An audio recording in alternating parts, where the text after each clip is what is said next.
¿Listo? Vamos a ver un poco lo que es la obra de Cristo, lo que se plantean, algunas funciones. Es claro que si ustedes siguen su libro, van a ver ahí en la página 775, como va Dante,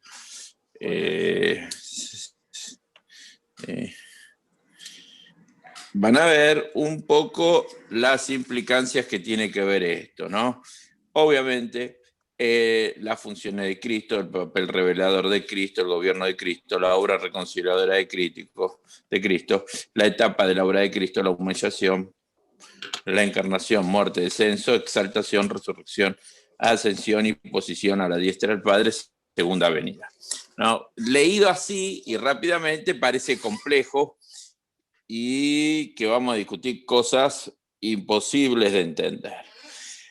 Es importante entender que Cristo vino a cumplir un papel que no solamente fue un papel de gran profeta, como menciona el libro, ¿sí? Porque tuvo un ministerio profético, tuvo un ministerio de sanación, tuvo un ministerio de presentación como el gobierno de su reino, ¿sí?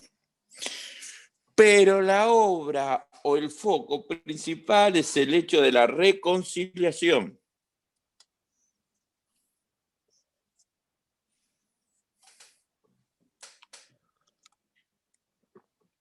¿Sí?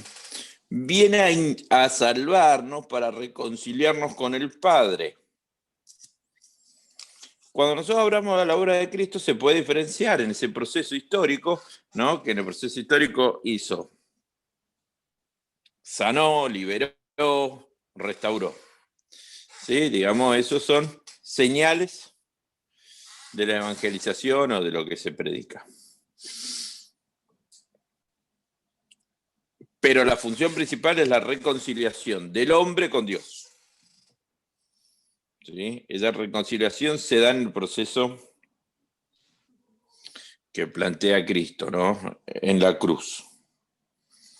La única manera de que el hombre pueda ser reconciliado con Dios no es por obras, no es por experiencias, es por el hecho de lo que hizo Cristo en la cruz. Por eso surge ahí el tema importante que es la salvación. La salvación claramente es un regalo inmerecido. Y como regalo inmerecido, la salvación no se pierde bajo ningún aspecto. Lo diga quien lo diga.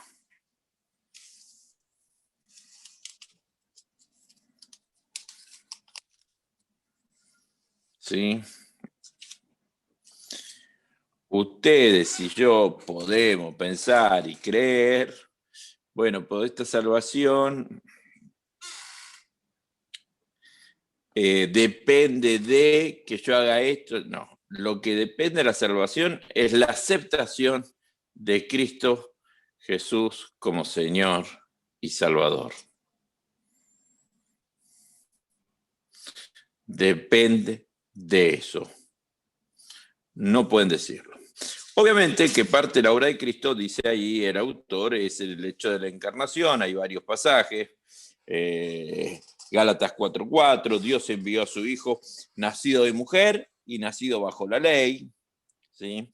La encarnación es un hecho fundamental, clave, donde Él abandona sus atributos divinos. ¿Sí?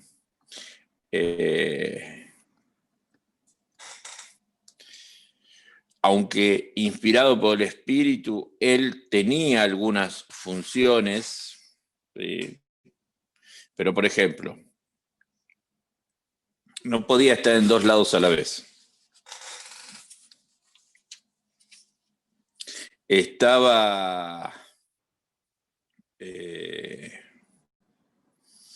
atado muchas veces se autosujetaba al orden natural. No podía estar despierto todo el día. Sí, se cansaba, tenía hambre, dice la Biblia. ¿Sí? Dormía. Ahí vemos claramente que parte del proceso de encarnación tiene que ver con la humillación, que ya no, el Dios hecho carne, aceptando las situaciones humanas. Tuvo hambre, tuvo sueño, tuvo frío, ¿sí? Sintió soledad, sintió tristeza. ¿Sí? Ahí se ve la renuncia de Cristo para su pueblo encarnado, ¿sí? Para encarnarse para que su pueblo sea salvo. Obviamente, la experiencia más importante es el hecho de la muerte. Y muerte de cruz, dice la Biblia. El pasaje que queda ahí, que se puede discutir, estoy buscando la Biblia, es el pasaje de la cruz, donde Jesús dice, si ustedes buscan,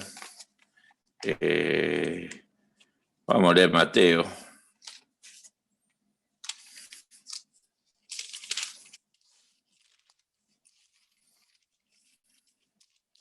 Desde el mediodía hasta la media tarde, toda la tierra quedó en oscuridad. Como a las 3 de la tarde Jesús gritó, Elí, Elí, lama sabactaquín, que significa, Dios, Dios mío, ¿por qué me has desamparado? Cuando lo oyeron algunos de los que estaban allí, dijeron, está llamando a Elías. Al instante, uno de ellos corrió en búsqueda de una esponja, la empapó en vinagre, la puso con una caña y se la ofreció a Jesús para que le bebiera. Los demás decían, déjelo a ver si viene Elías a salvarlo. Entonces Jesús volvió a gritar con fuerza y entregó su espíritu.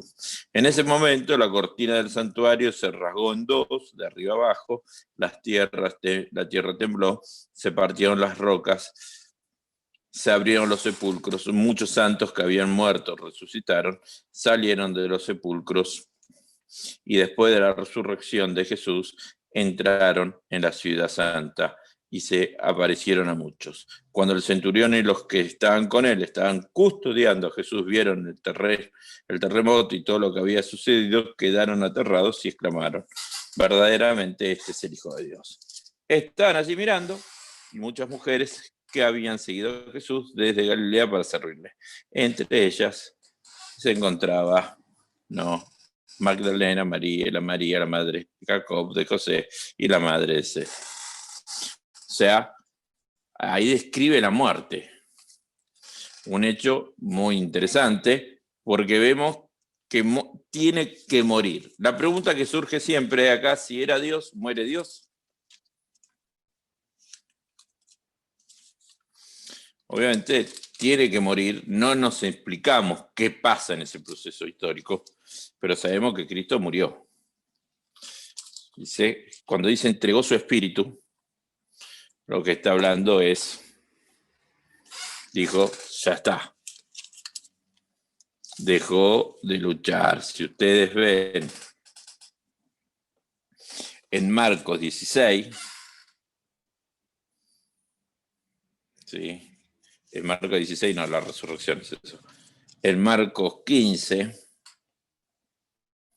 ¿sí? Dice otra vez, Eloi, Eloi, lama sabactaquín. Sí, Dios mío, me estás abandonando. Está llamando a Elías, sigue lo mismo. Sigue el mismo relato, ¿no? Vemos el sufrimiento de Cristo en el dolor, rechazando eso. Lucas, que es el tercer evangelio, que hace una descripción de Jesús, sigue un poco el relato de Mateo. Dice, desde el mediodía hasta la media tarde, toda la tierra quedó sumida, pues el sol se ocultó y la cortina del santuario del templo se rasgó en dos. Entonces Jesús exclamó con fuerza, Padre, en tus manos encomiendo mi espíritu. Y al decir esto, expiró. Por ahí Lucas lleva más tiempo explicando lo previo, ¿no?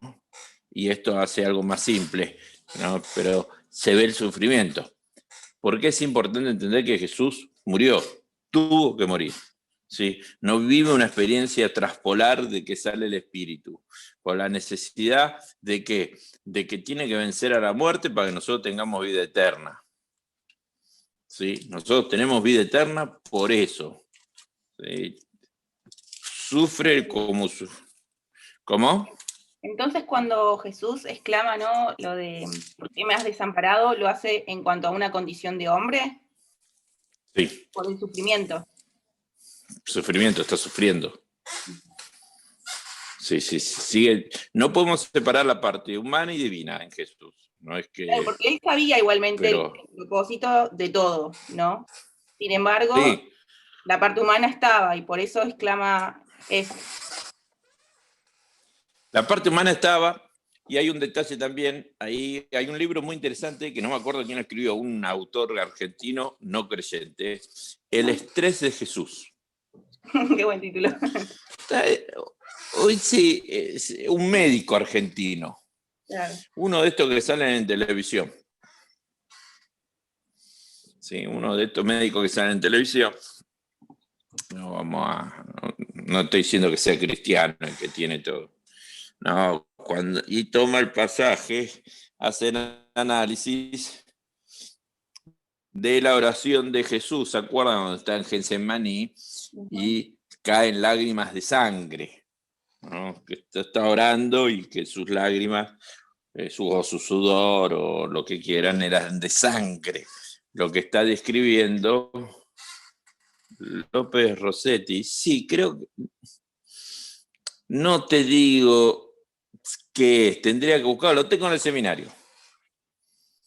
El estrés de Jesús. Y hace toda una explicación del estrés. Lo ojeé nada más, no lo vi. Me lo regalaron, alguien me lo regaló y lo leí así medio por arriba.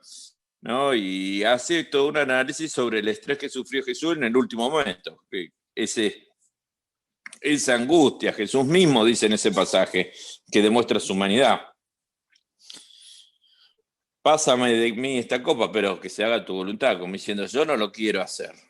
Pero a ver, yo vine con este propósito, sé que lo tengo que cumplir, acepto tu voluntad, Padre. O sea, no es que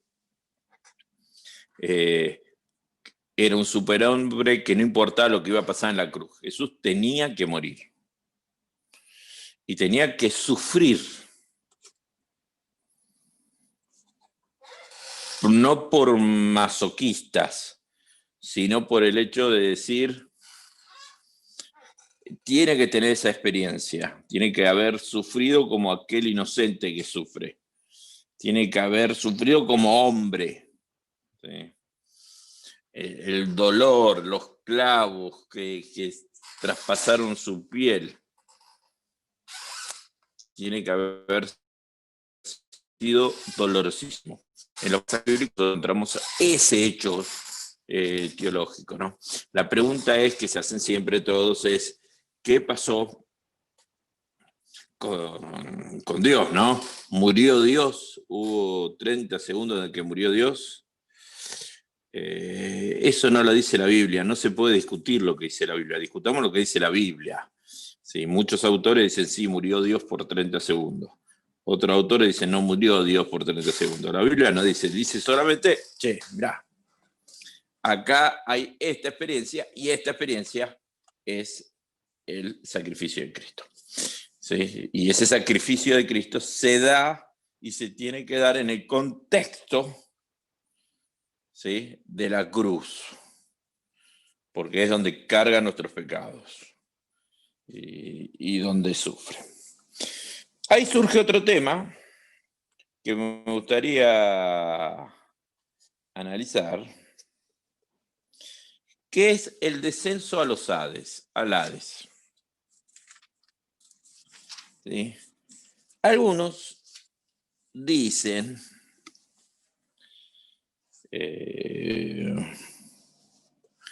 que como Jesús, hay pasajes que lo afirman. Vamos a leer alguno de estos, ¿sí? Si ustedes leen el Salmo 16:10, ¿por qué leemos Salmo? Porque es un hecho profético este Salmo, según algunos autores.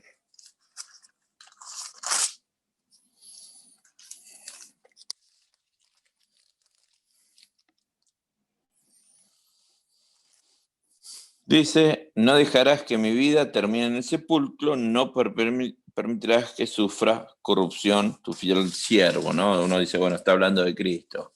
Es decir, el salmista puede estar hablando de muchas cosas.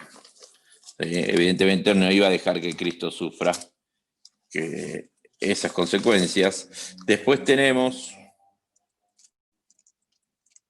Efesios 4, 8 y 10, que dice, por eso dice, cuando ascendió a lo alto, se llevó consigo los cautivos y dio dones a los hombres. ¿Qué quiere decir eso que ascendió? Sino que también descendió a las partes más bajas de la tierra. El que descendió es el mismo que ascendió por encima de todos los cielos, ¿sí? Ahí hay una referencia, como que Jesús tuvo que haber descendido. En esa misma línea, 1 Timoteo 3:16 dice, no hay dudas de que es grande el misterio de nuestra fe, ¿no? Hay cosas que son misteriosas, que no lo podemos entender. Pero el que habla más claramente es 1 Pedro. 1 Pedro va a decir en el 3:18 al 19, porque Cristo murió por nuestros pecados una vez por todas, el justo por los injustos, a fin de llevarlos a ustedes a Dios. Él sufrió muerte en su cuerpo, pero el Espíritu hizo que volviera a la vida. Por medio del Espíritu fue y predicó a los espíritus encarcelados, que en los tiempos antiguos, en los días de Noé, desobedecieron cuando Dios esperaba con paciencia mientras construía el arca. Este es otro pasaje, dice en el 4:6, se me perdió, 4. A ellos les parece extraño que ustedes ya no corran con ellos y en ese mismo desbordamiento y moralidad, por eso los insultan. Pero ellos tendrán que rendirle cuentas a aquel que está preparado para juzgar a los vivos y a los muertos. Por esto también se les predicó el Evangelio aún a los muertos, para, a pesar de haber sido juzgado en criterios humanos, en el que atañe al cuerpo, vivan conforme en lo que atañe al espíritu. Hay clara referencia a pensar que Jesús de alguna manera tuvo esa experiencia. Lo que decís son 4 pasajes oscuros o de referencias difíciles. Una de las tendencias es pensar que Jesús descendió al infierno. Otra tendencia es decir, no, mira, sí, lo que está hablando es que él predicó a todo el mundo. ¿Sí? Lo que está diciendo. Ahí tenemos que tener cierto cuidado de discusión. ¿Cuál es el foco importante para mí del pasaje? Es pensar que Jesús se humilla. Disculpe, profe, me recolgué. Está bien, no hay problema, quédate tranqui. Bueno, muchas gracias por todo, profe. Muy buena la clase. Es literal, ¿no? No, faltan 20 minutos, tampoco, faltan 15 minutos en realidad, te terminan a las 7. O sea, tampoco es tan literal, quédese tranquilo. Perdón, Yo entré en 22, usted entró. Igual está grabada la clase, así que no. menos mal. Sí, queda grabado que trate tarde. Evidencia No. para no aprobarme. Claro. Ahí su autor dice claramente, al final, en la página 790, resumiendo los pasajes citados como evidencia de un descenso de Hades, son como muchos vagos y ambiguos. ¿Sí? y el intento de unirlos para formar una doctrina no resulta convincente. Aunque se les puede interpretar como Jesús descendió al infierno, no hay evidencia suficiente para garantizar que el descenso al infierno se pueda establecer como una doctrina definida del cristianismo. Debido a las dificultades para intentar interpretar estos versículos como una prueba de un descenso real del Espíritu de Jesús, hará desde entre el momento de la crucifixión y la resurrección. Es mejor no ser dogmático en esta materia. ¿Sí? En eso yo estoy de acuerdo. Son pasajes confusos, vagos me suena. Ustedes tienen que entender que en la teología y en la doctrina cristiana hay temas de misterio. ¿Qué quiere decir misterio? Hay cosas ocultas que nosotros no podemos comprender y saber. En el fondo, lo que podemos hacer es hacer una interpretación que siempre requiere de cuidados, ¿sí? Importantes y que es clave. Con respecto a la resurrección, obviamente nosotros creemos que este es el punto de exaltación cuando Jesucristo resucita y asciende. Son pasajes ultra conocidos y que lo entendemos, y no creo que haya mucho problema con la doctrina esta de la resurrección. Todos creemos que Jesucristo resucitó. Y resucitó con cuerpo físico, porque todos los pasajes que hablan de la resurrección hacen una referencia a un estado físico, en el sentido concreto, no era un espíritu ni un fantasma. ¿Sí? Y entendemos que después de la resurrección fue exaltado a la diestra del Padre. Esto lo ve mucho Apocalipsis, ¿no? Siguiendo Apocalipsis, si ustedes leen, ahí está la segunda venida. ¿Qué tiene que quedar claro la segunda venida? Que me parece importante para mí. La segunda venida tiene que ver con la expectativa que Jesús vuelve a buscar a su iglesia, a los que aceptaron a Cristo. Si ustedes leen Apocalipsis lo que va a hacer es toda una referencia a citas que tienen que ver con el contexto donde vivían o pasaban en ese momento. Lo que busca Apocalipsis, en el fondo, es dar esperanza a la gente que está sufriendo. Otro pasaje, ese es del Marcos 13, pasaje que tiene que ver con el Apocalipsis de Jesús, muchos lo llaman, literatura apocalíptica. Lo que tienen que entender con la lectura apocalíptica, que más de decir cosas del futuro, tiene que ver con la esperanza de que Jesús vuelve, con la esperanza que Jesús va a buscar a su iglesia, que llega un momento que se va a terminar el mal y se va a producir el bien, ¿no? Un poco esa es la idea del pasaje. ¿Está claro? Ese es el propósito de esa literatura. Lo que queda claro para nosotros es que Jesús vuelve. Si ustedes tienen que enseñar algo, la doctrina más importante es que Jesús vuelve. ¿Y vuelve por quién? Por su iglesia.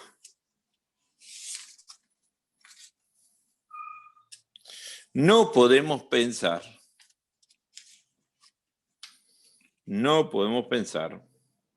que Jesús vuelve por un grupo de elegidos o sellados con un sello especial. Jesús vuelve por aquellos que aceptaron a Cristo Jesús como el Señor y Salvador. ¿Cómo vuelve? Muchos pasajes lo referencian, especialmente Jesús dice que cuando baje vean al Hijo del Hombre volver entre nubes, ese será el tiempo final. No, los pasajes nosotros creemos que va a volver entre las nubes y va a arrebatar de su iglesia.